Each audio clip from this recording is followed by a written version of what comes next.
À quel moment tu t'es dit que j'ai envie de lâcher tout ça pour me lancer dans l'entrepreneuriat? Parce que on sait tous ce que ça représente. Parce qu'on était hyper bien payé. C'est des salaires, tu connais. Oui, c'est ça. Des salaires d'expatriation, tu connais pas le prix de ta maison, on te donne une voiture. Donc, mais à un moment, j'ai fait plusieurs startup phases. J'ai fait le lancement ici de MTN, j'ai fait le lancement au Congo-Brazza. À RDC, j'étais là pour redresser, restructurer la société et réorganiser. Donc, c'était un start fresh. Mais au bout d'un moment, quand on arrive en vitesse de croisière, le type de personnalité que j'ai, je suis quelqu'un qui a besoin de se challenger, d'être challengé. J'ai besoin de challenge. Donc, je me suis dit, je suis dans un environnement où il peut y avoir des opportunités. Pardon, j'ai créé mon entreprise.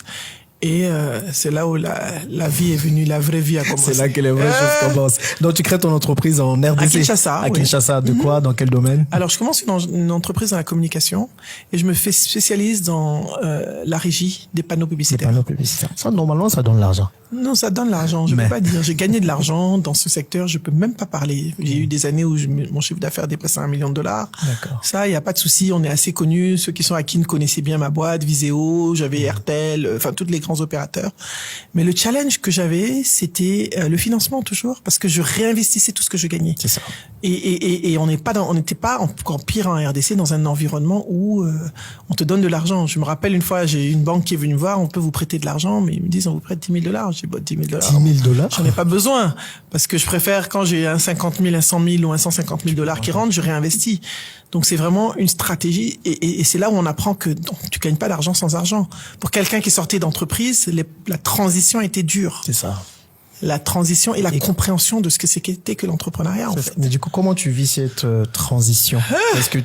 Parce que là, tu démissionnes de ta boîte où tu es salarié, tu quittes et tu commences du coup ta boîte de l'autre côté. C'est quoi les premiers challenges que tu rencontres? Les clients, c'est dur. Les clients? Non, parce que quand on a l'impression que on a un super réseau, on connaît des gens, on va trouver du business tout de suite quand on est entrepreneur. C'est faux. Tu arrives dans l'entreprise, tu es la personne qui était intéressante quand elle était directeur, elle n'est pas aussi intéressante quand elle est entrepreneur. C'est pour ça que je dis toujours aux gens, quand ils sont en entreprise, soyez sympas avec les entrepreneurs. Soyez sympas avec les autres entrepreneurs, parce que le jour où vous n'êtes plus là, c'est eux qui vont être vos clients, vos partenaires. Donc, j'étais sympa, Dieu merci, j'ai un beau réseau, mais même là, tu te rends compte que tu dois avoir une stratégie claire mise en œuvre, tu dois avoir une stratégie marketing, une stratégie de vente. Tu peux pas dire, je vais appeler tous les gens que je connais et puis je vais vendre. C'est pas vrai. Ça marche pas comme ça. Au début, j'ai cru que c'était comme ça, sincèrement. Deuxièmement, heureusement que comme je dirigeais des entreprises, j'avais appris la gestion des operating expense, des charges d'exploitation, donc je savais comment gérer. Mais même, c'est pas toujours évident parce que l'argent, tu ne l'as pas. Tu dois le produire. Il faut qu'il vienne de quelque part. Mais on s'est dit que tu as été jusqu'à DG. Donc, normalement, tu devais avoir une bonne épargne pour pouvoir. Oui, non, mais c'est mon argent que j'ai mis dedans. Mais l'épargne, là, quel que soit l'argent, ça finit un moment. Non, j'avais de l'épargne. Ça, c'est pas, j'ai investi, c'est avec mon épargne que j'ai démarré mon business. J'ai démarré avec mon épargne. J'avais un partenaire aussi, un associé. Donc, tous les deux, on a mis dedans. Mais c'est pas facile parce qu'au bout d'un moment, l'épargne, ça s'amenuise, ça diminue. Mais comme je dis toujours en entrepreneuriat, c'est quand tu penses que ça va plus aller qu'il y a tout d'un coup, il y a un client qui vient et qui te dit, écoutez, on voudrait que vous nous mettiez des panneaux pour $50 000 ou pour $100 000. Et là, ça change tout. Mais cet argent, quand tu l'as, il est pas pour toi parce que tu commences à bien travailler. Je me rappelle, paix à son âme, il y avait le responsable directeur marketing de RTL à l'époque qui m'appelle et me dit, écoute, voilà, on voudrait que tu nous implantes des panneaux au Kasaï, au Katanga, en Ituri. J'ai dit, ok, mais ils vont pas me payer. Donc c'est l'argent que j'ai là, que je viens de gagner là, que je dois réinvestir pour mettre dedans. C'est ça. C'était tout le temps, tu es tout le temps en flux tendu. Dès que ça rentre, ça sort là. Et sans compter à tous les challenges qu'il y a autour. Mais j'ai eu Orange comme client, j'ai quand même un bon portefeuille client, mais plus tu as des bons clients, et plus tu as besoin d'argent. C'est ça. Et plus là, tu travailles en B2B, donc forcément, il y a des retards de paiement. Il y a des retards de paiement, et ça, c'est une autre leçon que j'ai apprise. Plus l'entreprise est grosse, moins vite elle te paye. Donc c'est pour sûr. ça, il faut toujours respecter les petits clients. Parce que ce sont les petits clients là. Quand ça chauffe, c'est eux qui gèrent. C'est avec leurs petits montants là qu'eux ils pensent que c'est petit. C'est ça qui te sauve pour payer tes charges, pour payer tes salaires, etc., etc. Il faut savoir qu'Kinshasa c'est très cher. C'est ça. Les loyers sont excessifs.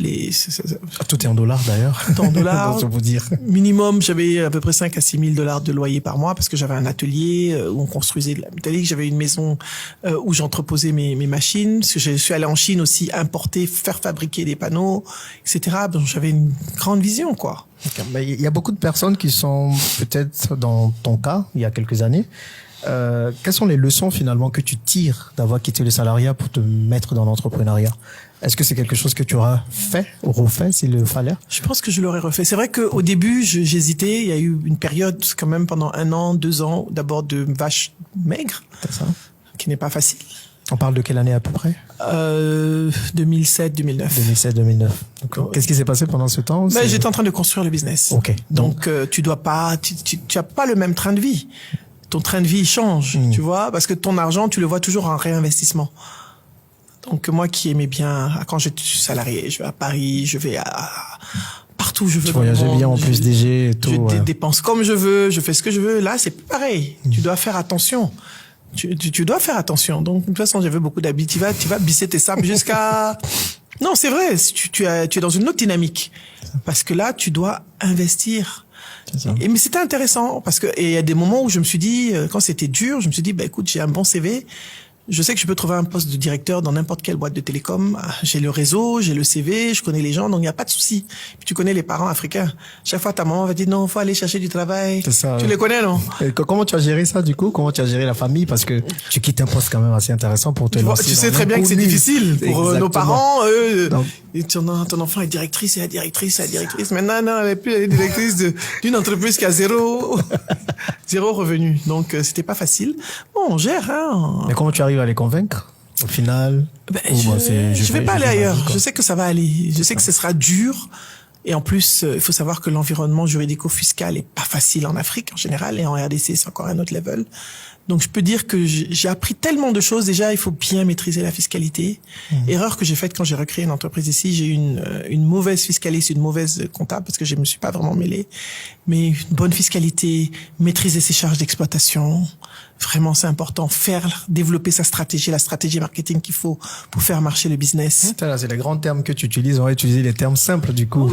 Un entrepreneur qui se lance. Pour toi, le plus important qui doit, la plus importante maîtriser ses dépenses. Voilà, d'accord. C'est ça que j'appelle. Maîtriser ses dépenses. Ne pas dépenser des choses inutiles. Se concentrer sur des dépenses qui sont utiles à la productivité de l'entreprise. Donc c'est quoi comme dépenses? Des dépenses qui rapportent de l'argent. Okay. Je sais que si je dois avoir une commande de 10 choses, je vais plutôt, au lieu d'acheter des sachets pour faire beau pour le packaging alors que j'ai pas de budget, je vais d'abord investir sur ce qui est sur mon produit que je peux vendre. Ok, donc ce que tu es en train de lui dire, si on a plusieurs dépenses, pour les prioriser, il faut voir les dépenses qui rapportent l'argent tout de suite. Le plus vite possible. Ensuite, on voit le reste. Voilà, ça c'est la première chose. Deuxième chose, quand je dis qu'il faut faire une stratégie marketing, c'est-à-dire que c'est pas forcément les gens que tu connais qui vont acheter ça. Je le dis toujours, nos amis ne sont pas forcément nos clients. Et ils sont pas obligés d'être nos clients d'ailleurs. Parfois, on lance une entreprise et puis on dit, ils m'ont pas soutenu, ils n'étaient pas là pour. C'est pas grave, ils ont le droit. C'est clair. C'est comme toi, tu fais un fonds d'investissement, tu te dis, ouais, il y a des gens que je connais, ils vont me confier l'argent. C'est des gens que tu ne connais même pas. C'est ça. Qui vont venir te trouver. Tu n'es même pas étonné. Les gens que tu connais, c'est quand ils voient que maintenant ça marche, tout le monde est dans tes 3 mètres carrés qui veulent venir te parler. C'est ça. Alors que quand l'opportunité était là, ils en ont pas profité. Tu vois. Donc, c'est souvent ça. Donc, il faut faire le travail. Identifier ses cibles. Quels sont les canaux de marketing qu'on va avoir? Comment est-ce qu'on va établir sa stratégie?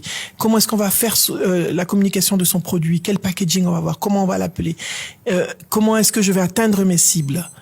Vraiment faire le travail. Tu dois faire le travail, en fait. Okay. Et donc, la deuxième chose. Et la troisième chose, j'ai parlé de fiscalité. Il faut connaître la fiscalité.